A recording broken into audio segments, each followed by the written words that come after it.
Okay students, अब चलते हैं AC source. AC alternating current का जो सोर्स है, अब उसको हम एलसी सर्किट से जुड़ेंगे। एलसी सर्किट का मतलब समझ रहे होंगे, एल मतलब इंडक्टर, सी मतलब कैपेसिटर। इन दोनों के अक्रॉस हमने एसी सोर्स को लगाया हुआ। अल्टरनेटिंग सोर्स, अल्टरनेटिंग करंट या अल्टरनेटिंग वोल्टेज को हमने इसके अक्रॉस लगा दिया। ठीक है, इसमें आपको रेसिस्टेंस कितना दिख रहा है? इसमें रेसिस्टेंस कितना, आर इज इक्वल टू कितना है, zero. R is equal to zero, it mean reactance is equal to omega L minus one upon omega C. ठीक है, इतना है। तो Z is equal to impedance is equal to कितना है, total opposition of to AC circuit कितना, R square plus S square. R कितना है, जीरो। तो यहाँ पे omega L minus one upon omega C हमने लिख दिया, कोई दिक्कत नहीं है। ठीक है, यहाँ तक भी ठीक है। अब हम पीक करंट की बात करते हैं। पीक करंट जो है इस सर्किट में कितना होगा, बाद बाकी तो सब आप जानते ही हैं, कोई बहुत बड़ी बात नहीं है। आइडियल इंडक्टर है, आइडियल कैपेसिटर है। यहाँ पे पीक करंट की बात करते हैं, V naught peak voltage alternating current का, ठीक है, अल्टरनेटिंग सोर्स का, divided by impedance, V naught by impedance, इतना हमने लिख दिया, कोई दिक्कत नहीं है। ठीक है, समझ में आ रही है बात? चलिए, इतना सारा चीज हमने लिख दिया, तो पीक करंट हम लिख दिया, कोई बात नहीं है। फेज एंगल फाई की हम बात करते हैं, this is equal to phi tan inverse x by r, और x is equal to omega L minus one upon omega C, divided by r को हमने रेसिस्टेंस को जीरो डाल दिया। रेसिस्टेंस को हमने कितना डाल दिया, जीरो। अगर हमने रेसिस्टेंस को जीरो डाल दिया तो ये जो पार्ट आ रहा है ना, ये न्यूमेरिकल वैल्यू कितना आ रहा है, इनफाइनाइट। तो tan इनवर्स इनफाइनाइट कितना होगा, पाई बाय टू, 90 डिग्री। कितना होगा, 90 डिग्री। और इसका मतलब क्या होता है, इसका मतलब क्या होता है, इसका मतलब ये हुआ कि इनफाइनाइट का मतलब ये है कि ये वाला पार्ट अगर इनफाइनाइट हो जा रहा है, मतलब tan फाइव जो है ना, वो कितना आ रहा है, पाई बाय टू आ रहा है। ठीक है, करंट की बात करते हैं, current is equal to steady state की बात है, current is equal to I naught sine omega T minus five. ठीक है, करंट पीछे lags, current lags behind applied voltage, that is equal to sine I, current is equal to I naught sine omega T minus five. इस तरह से आप समझ सकते हैं, कोई दिक्कत नहीं है। अब चलिए इस सर्किट का नेचुरल फ्रीक्वेंसी की हम बात करते हैं। अगर मान लो potential difference, suppose that reactance of inductor is equal to reactance of capacitor, दोनों का रिएक्टेंस अगर हमने इक्वल कर दिया, means net reactance of this circuit is equal to zero. अगर नेट रिएक्टेंस ही सर्किट का जीरो हम कर देंगे, इसका मतलब क्या हुआ, इसका मतलब क्या हुआ, नेट रिएक्टेंस सर्किट का जीरो कर देंगे, इसका मतलब क्या होगा, इसका मतलब ये हुआ कि इसके अक्रॉस हमने पोटेंशियल डिफरेंस को ही जीरो कर दिया। पोटेंशियल डिफरेंस को ही जीरो कर दिया, मतलब एसी सोर्स को हमने शॉर्ट सर्किट कर दिया। ठीक है, ऐसे सर्किट क्या कर दिया हमने, शॉर्ट सर्किट। तो यहां देखिए, if XL is equal to XC, if XL is equal to XC and this XL के XC करने की वजह से ये क्या आ रहा है, अगर ये इक्वल टू जीरो आ रहा है ना, तो ओमेगा इज इक्वल टू कितना, omega is equal to one upon root under LC। ये कहलाता है क्या, ये क्या कहलाता है, ये क्या कहलाता है, ये कहलाता है natural frequency of LC circuit. LC circuit का नेचुरल फ्रीक्वेंसी इसको बोलेंगे। ठीक है, एलसी सर्किट का नेचुरल फ्रीक्वेंसी, अगर ये फ्रीक्वेंसी आ गया, अगर इस तरह के एलसी ऑसिलेशंस में, देखिए एलसी सर्किट में क्या क्या हो रहा है, जैसे हम ये घटना करेंगे ना, ये काम करने की वजह से इनके बीच में जो पोटेंशियल डिफरेंस है घट के जीरो, मतलब ये शॉर्ट सर्किट हो रहा है। ये शॉर्ट सर्किट होने से एक नेचुरल फ्रीक्वेंसी इनके अंदर आएगी, that natural frequency is equal to one upon root under LC. इसके वजह से करंट जो है इसके अंदर में इनफाइनाइट मूव करेगा।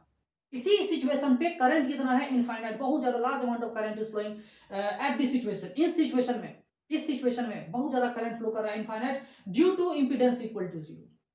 ठीक है, due to impedance is equal to zero. अगर हम यही पार्ट को जीरो कर दें, Z is equal to zero कर दें, तो कितना करंट इज इक्वल टू कितना होगा, इनफाइनाइट हो जाएगा। आप देख सकते हैं यहां पर भी, मैं आपको यहां पर ही बता सकता हूं कि अगर यही पार्ट हमारा जीरो हो गया, अगर जेड ही हमने जीरो कर दिया, तो क्या होगा, ये करंट क्या होगा, इनफाइनाइट हो जाएगा। इनफाइनाइट का मतलब बहुत ज्यादा लार्ज अमाउंट ऑफ करंट होता है।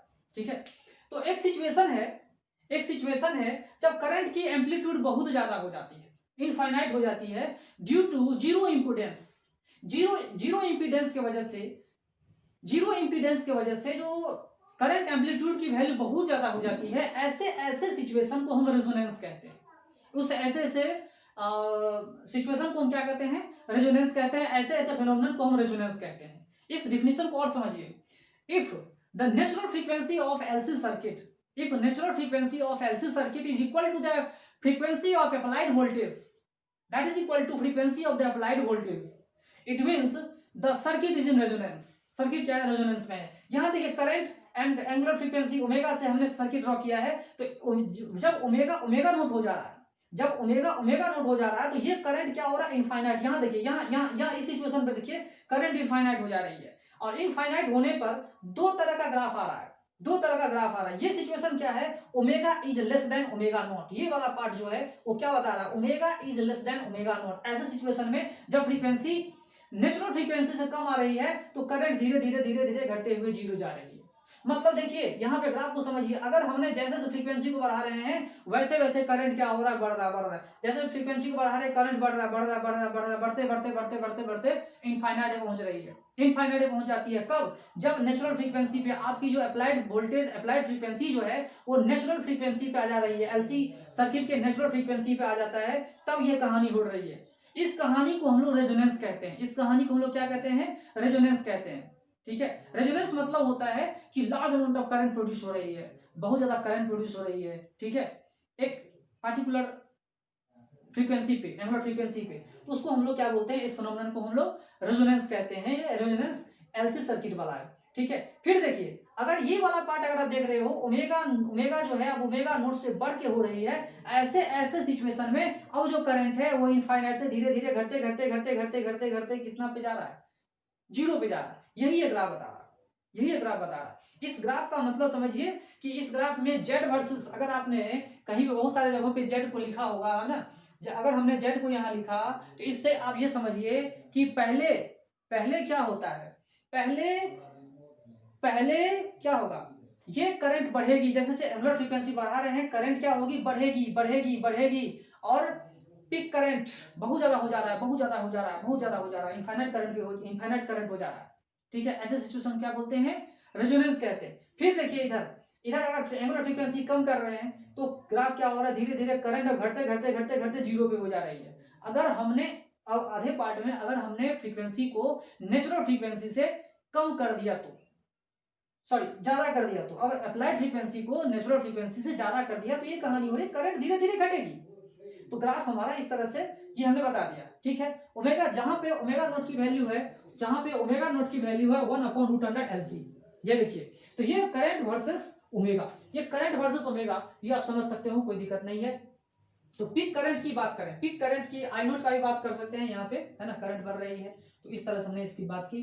अब चलते हैं यहाँ देखिए जेड वर्सेस ओमेगा, पहले हमने क्या किया, आई वर्सेस ओमेगा, आई वर्सेस एंगुलर फ्रीक्वेंसी, यहाँ पे Z versus angular frequency, Z versus angular frequency. तो देखो जेड वर्सेस एंगुलर फ्रीक्वेंसी का मतलब क्या होता है कि पहले एक डिफिनिट लिमिट तक आएगा, फिर धीरे धीरे धीरे धीरे जेड क्या हो रहा है, जीरो हो जा रहा है। एक पार्टिकुलर एंगुलर फ्रीक्वेंसी पे जेड की वैल्यू कितनी हो जा रही है, यहाँ पे when omega is equal to omega naught, यहाँ पे जेड की वैल्यू कितनी हो जा रही है भाई, जीरो हो जा रही है। कितनी हो रही है जेड की वैल्यू, जीरो। ठीक है, यहाँ पे घटते घटते जीरो, फिर ये बढ़ती है मैक्सिमम लिमिट तक। ठीक है, फिर ये क्या करती है, जैसे से एंगुलर फ्रीक्वेंसी को बढ़ाते हैं, ये जो इम्पीडेंस है, ये जो इम्पीडेंस है धीरे धीरे बढ़ती है, बस यही समझिए। एंगुलर फ्रीक्वेंसी बढ़ाया, करंट बढ़ा, पिक करंट बढ़ेगा, है ना, फिर उसको एंगुलर फ्रीक्वेंसी और बढ़ाएंगे तो फिर क्या होगा, करंट घटता हुआ चला जाएगा। ये कहलाता है resonance in LC circuit. Resonance in LC circuit तो मैंने आपको बता दिया, और कुछ समझिए इस कहानी में हो क्या रहा है। अगर हमने इस दोनों के अक्रॉस पोटेंशियल डिफरेंस को जीरो कर दिया, क्यों जीरो कर दिया, अगर हमने यहाँ पे एज्यूम किया था if XL is equal to XC, it means omega natural frequency है, this is equal to omega naught, ये नेचुरल फ्रीक्वेंसी है, नेचुरल फ्रीक्वेंसी जो कह सकते हो आप, नेचुरल फ्रीक्वेंसी किसका भाई, तो ये नेचुरल फ्रीक्वेंसी कहलाता है CL सर्किट का। ठीक है, CL सर्किट का अगर इन दोनों के अक्रॉस पोटेंशियल डिफरेंस जीरो है, इसका मतलब ये हुआ कि अब ये शॉर्ट सर्किट हो गया। अब ये क्या हो गया, शॉर्ट सर्किट हो गया ना जी। अब ये शॉर्ट सर्किट जब हो गया तो ये कनेक्टिंग वायर से जुड़ गया, अब इसके अक्रॉस पोटेंशियल डिफरेंस जो है वो घट के कितना आ गया, जीरो। अगर ये पोटेंशियल डिफरेंस अगर इक्वल टू जीरो आ रहा है, उस सिचुएशन में क्या होगी, उस सिचुएशन में अब क्या होगा, चार्ज का मान लो, एक और कहानी है एलसी ऑसिलेशन। एलसी ऑसिलेशन में क्या है कि मान लो कि इसने कैपेसिटर को पूरा चार्ज कर दिया। ठीक है, एलसी ऑसिलेशन को भी समझना आपको जरूरी है। एलसी ऑसिलेशन ऐसा होता है कि जब एक कैपेसिटर को पूरा चार्ज कर देते हैं और उसके पैरेलल में इंडक्टर हम लगा देते हैं, तो मान लो अब ये कैपेसिटर पूरा चार्ज हो गया है, अब इंडक्टर मान लो चार्ज नहीं है। ठीक है, मान लो कैपेसिटर पूरा चार्ज है, इंडक्टर कुछ भी चार्ज नहीं है। मान लो कैपेसिटर पूरा चार्ज हो गया और इंडक्टर कुछ भी चार्ज नहीं है। उस सिचुएशन में क्या होगा कि अब ये बैटरी की तरह काम करेगा, फिर ये क्या करेगा, इंडक्टर को चार्ज करना शुरू कर देगा। क्या करेगा, इंडक्टर को चार्ज करना शुरू कर देगा। ठीक है, क्या करेगा, इंडक्टर को चार्ज करना शुरू कर देगा। तो इसके अंदर जो इलेक्ट्रिकल एनर्जी थी वो धीरे धीरे खत्म होते होते होते इसके अंदर मैग्नेटिक एनर्जी के अंदर स्टोर करते जा रहा था। फिर क्या होगा, जो मैग्नेटिक एनर्जी अब क्या होगा, इसकी पोटेंशियल डिफरेंस अगर ज्यादा होगी इससे, तो फिर अब क्या करेगी, ये इसके अंदर में करंट देना शुरू करेगा। अब ये कैपेसिटर को चार्ज करना शुरू कर देगा। ठीक है, जब ये पूरा चार्ज हो जाएगा फिर ये क्या करेगा, इसके अंदर में क्या करेगा, करंट चार्ज देना शुरू कर देगा। तो इसके अंदर में इलेक्ट्रिकल एनर्जी, इसके अंदर में मैग्नेटिक एनर्जी। तो इलेक्ट्रिकल एनर्जी से मैग्नेटिक एनर्जी के ऑसिलेशन को हम लोग क्या कहते हैं, एलसी ऑसिलेशन कहते हैं। क्या कहते हैं उसको, एलसी ऑसिलेशन कहेंगे ना जी, इसको हम लोग एलसी ऑसिलेशन कहेंगे। ये एलसी ऑसिलेशन में नेचुरल फ्रीक्वेंसी, इस एलसी ऑसिलेशन की नेचुरल फ्रीक्वेंसी जो है वो देखिए कितनी है, this is the omega naught natural frequency. Angular frequency हमें बताया, ये है नेचुरल फ्रीक्वेंसी नहीं, एंगुलर फ्रीक्वेंसी है। तो नेचुरल फ्रीक्वेंसी कितनी होगी, नेचुरल फ्रीक्वेंसी क्या होगी, तो नेचुरल फ्रीक्वेंसी को आप लोग समझते होंगे, कितना होगा बताइए। Natural frequency is equal to F and that is equal to 1 upon time period. और टाइम पीरियड का मतलब कितना होता है, कितना होगा बताइए, ये जो है कितना होगा बताइए, कितना होगा। आपने पढ़ा है ना, omega is equal to 2 pi F, omega is equal to 2 pi F, F is equal to 2 pi by omega, F is equal to 2 pi by omega, है ना, ये कितना है 2 पाई बाई ओमेगा। ठीक है, तो ओमेगा की वैल्यू कितनी है, ओमेगा की वैल्यू कितनी है वो हम लोग लिख सकते हैं, कोई दिक्कत नहीं है। तो फ्रीक्वेंसी जो है, फ्रीक्वेंसी नेचुरल फ्रीक्वेंसी कितनी है, सॉरी यहां पे कितना होगा, ऊपर चला जाएगा ना, ये आ जाएगा ओमेगा, और ये कितना आ जाएगा 2 पाई। ठीक है, तो ओमेगा इज इक्वल टू कितना, 1 अपॉन रूट अंडर एलसी का 2 पाई, है ना। ये हमारा नेचुरल फ्रीक्वेंसी कहलाता है एलसी सर्किट का। एलसी सर्किट का, अब देखिए एलसी सर्किट है ये सिंपल एलसी सर्किट है जिसमें एसी नहीं लगा हुआ है, अल्टरनेटिंग करंट नहीं है, और चार्जेज ऑसिलेट करेंगे। ठीक है, एक नेचुरल फ्रीक्वेंसी से, तो इसी को बोलते हैं oscillatory discharge of current in LC circuit. LC circuit में ऑसिलेटरी डिस्चार्ज होती है, चार्ज इसके अंदर से इधर चला गया, फिर इसके अंदर से इधर चला गया, इस तरह से ऑसिलेट करते रहता है।